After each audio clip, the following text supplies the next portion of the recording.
Oi, oi. Então, a gente vai agora para a prática 11, que vai tratar de validação de dados. Já tivemos uma longa trajetória trabalhando no projeto Biblioteca Web e estamos caminhando para o final, né? A ideia é, nesse vídeo, tratar a parte de validação de dados. No último vídeo, a gente vai fazer a parte de login para finalizar toda essa sequência. Então, vocês lembram, né, do projeto que a gente está trabalhando? Tem já algumas telas dando um indicativo a respeito da parte de login que vai ser trabalhada no vídeo a seguir, mas o foco de hoje é a gente trabalhar a parte de validação. Então, por exemplo, no cadastro de categoria, a gente tem o código, o nome e a situação, e aí, se eu não preencher nada e clicar em salvar, acontece uma tela que não queremos que o usuário visualize, né? Um log de erro na tela do usuário é a pior coisa que deve acontecer no sistema. Então, a mensagem ela tem que ser apresentada de forma clara. Queremos dados de qualidade, ou seja, queremos que o usuário informe os dados corretos. Aquilo que for obrigatório, ele tem que preencher. E aquilo que não for, o sistema não deve falhar por causa do não preenchimento deles. Então, as mensagens precisam ser claras, de modo que o usuário consiga trabalhar nos formulários de entrada de dados, né? Então, o primeiro caminho, a primeira solução que a gente vai trabalhar é em cima de uma solução já batida, que vocês já devem conhecer, que são as alterações no próprio HTML, através de propriedades no form, né? Então, eu vou abrir aqui o cadastrar categoria. Então, eu tenho o meu form, os dois campos aqui que eu quero controlar, que é o código e o nome. Eu quero definir que o código tem que ser preenchido obrigatoriamente. Então, temos uma propriedade chamada required, que eu colocarei aqui para definir que ela deverá ser preenchida nos dois, né, no código e no nome, certo? Então, essas propriedades, elas vai trabalhar exatamente com a questão da obrigatoriedade. Vamos testar já o funcionamento delas aqui. Então, se eu clicar aqui em salvar, ele já vai estar solicitando, né, o preenchimento agora de cada um dos campos. Então, ele já deve estar dizendo que você deve preencher esse campo. Está em inglês, mas aí essas adaptações dependem do browser. Isso é a mensagem do próprio browser, né, que está configurado. Então, você, quando rodar no Chrome, no Firefox, você vai ver a mensagem em português. Então, isso é o primeiro nível, né? Então, eu vou só continuar aqui. Se eu quiser colocar agora física, é a categoria, mandar salvar, ele vai salvar. Né? E aí agora temos autoajuda, física, informática e matemática. Esse foi um caminho bem fácil. Qual é os segundos níveis, os outros tipos de validações que eu posso precisar colocar? Por exemplo, eu posso querer colocar que se eu tentar preencher, deixa eu voltar aqui, se eu tentar preencher uma categoria, deixei um espaço aqui, se eu clicar aqui em cadastrar categoria, preencher o código e aqui der vários espaços, tá preenchido, tá, né? É um campo obrigatório e aí ele vai deixar. Então, ele deixou cadastrar uma categoria com o nome todo em branco, o que não é bom, o que não é um dado de qualidade. Então, eu posso fazer uma lógica para evitar que seja cadastrado uma categoria cujo nome esteja só com espaços em brancos. Como eu posso trabalhar isso? Eu vou lá no controller, identificar exatamente qual é o método que recebe esse clique, esse submit do salvar categoria, que é esse aqui, né? O cadastrar categoria que recebe um objeto categoria. Então, antes de mandar para o DAO de categoria para fazer o salvar, né, que é nesse momento que insere, aqui eu vou fazer o tratamento, eu quero fazer alguma validação. Então, validações antes de chamar o DAO. Essa é a ideia, né? Então, o que é que eu preciso fazer? Testar se o nome da categoria, então, categoria getNome, está vazio usando a propriedade do trim. Então, trim é aquela propriedade que elimina os espaços em branco das extremidades. Então, depois de fazer o trim, e eu posso verificar se is empty, ou seja, se está vazio após executar o trim na propriedade nome da categoria. Se isso for verdade, ou seja, ele fez o trim e depois do trim ficou vazio, significa que só preencheram espaços em branco. E aí é nesse momento que eu tenho que agir. Qual vai ser a ação? Eu não posso deixar chegar nesse ponto aqui do salvar, então eu vou precisar fazer um return aqui. Eu vou retornar para quem? Eu vou fazer um redirect para voltar para a página do formulário, que exibiu o formulário, que é o categoria. Então, com isso aqui, eu estou evitando de deixar prosseguir para salvar a categoria, certo? Vamos ver até agora qual é o comportamento que ele vai fazer. Vou aqui chamar o meu form, vou fazer sempre aqui do início para a gente ver o caminho. Está carregando ainda.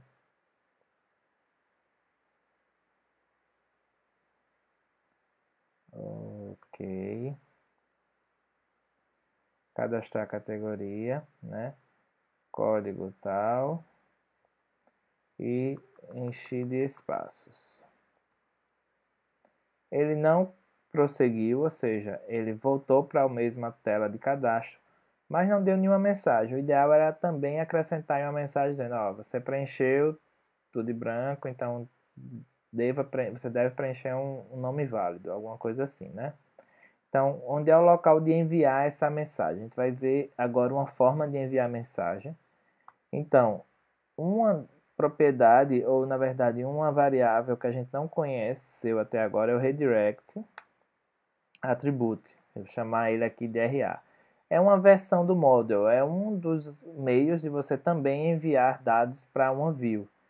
Então, ele vai ser bastante útil em que situação? Quando você quiser enviar dados para uma view que foi redirecionada, que foi encaminhada. Então, todas as vezes que você tiver um redirect aqui no return, você vai precisar enviar dados para ela através do redirect attribute, porque é a forma de enviar dados após um redirect, tá? Então, RA add flash attribute, eu vou chamar aqui o nome do meu atributo de mensagem. E qual a mensagem que eu quero enviar? Eu vou colocar aqui,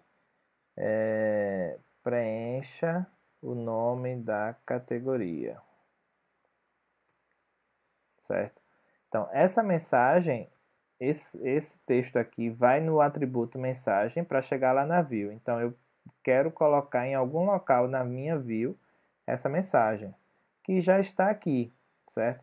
Então, div thText, minha variável que eu criei lá, né, o atributo que vai ser enviado pelo redirect attribute.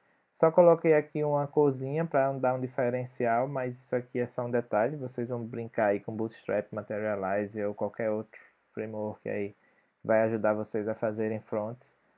E aí agora eu vou fazer um novo teste, tá?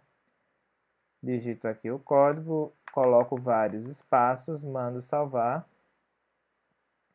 E aí aparece a mensagem, preenche o nome da categoria, né? Porque aí ele está trazendo aqui redirecionou, mas aí também enviei a mensagem de erro que eu quero.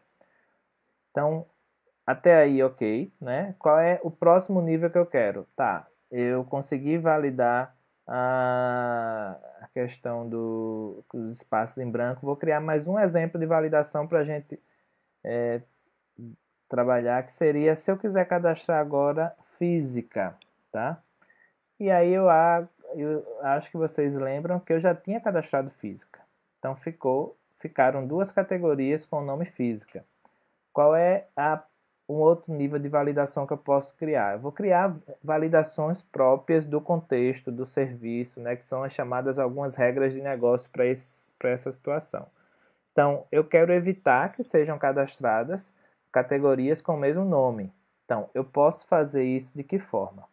Aqui no controller, eu vou criar mais um nível aqui de verificação, também antes do salvar, né? E aí eu quero fazer o seguinte, quem pode me dizer se já tem alguma categoria cadastrada com aquele nome?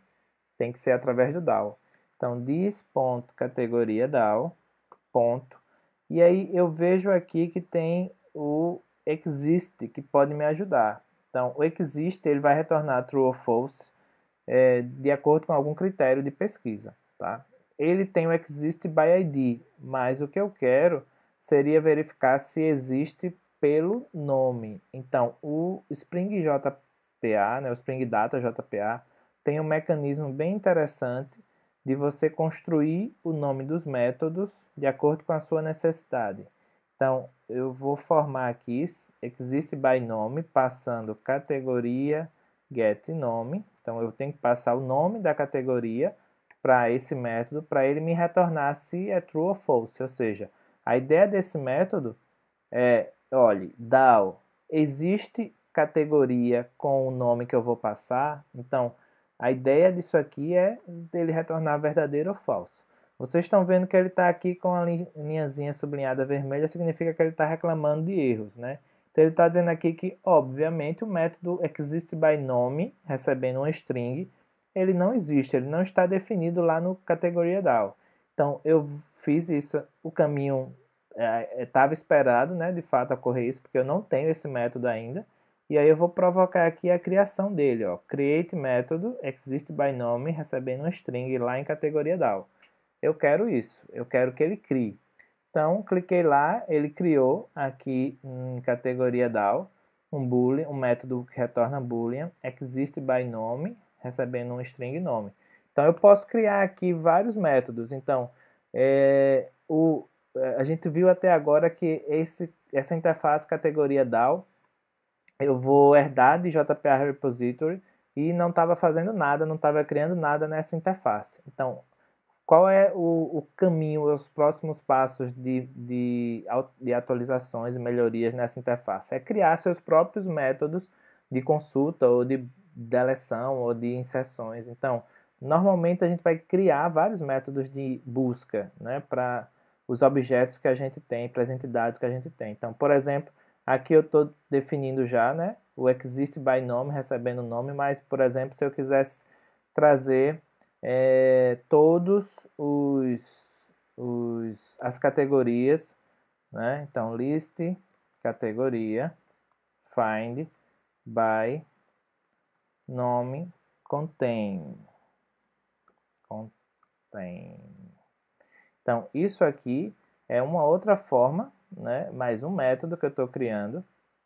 Então, buscando aqui, estou importando aqui o list, né? Então, estou dizendo, ó, procure categoria pelo nome contendo, ou seja, o que eu quero é passar um valor de nome e esse nome está presente em alguma parte do nome da categoria. Então, não é exatamente seu nome exato, mas qualquer parte ele vai e traz todas as categorias que tem essa parte, né? E aí, por diante. Então, depois eu vou colocar alguns materiais para vocês entenderem mais sobre essas criações de métodos do repositório, né, do categoria de DAOs em geral, e aí vocês vão ver que é muito rico essa forma de criar esses métodos aqui. Mas vamos prosseguir. Temos agora um método existByNome, que aí eu passo o nome e ele retorna se existe ou não. Então, caso exista uma categoria com o nome que eu estou tentando cadastrar, é a hora de eu reclamar e dizer que não quero deixar. Então, eu vou dizer que a mensagem é: já existe uma categoria com este nome. Então, não vou deixar. Então, de novo, eu retorno, né? E faço e evito chegar no save. E evito chegar no salvar. Então, bora testar mais uma vez.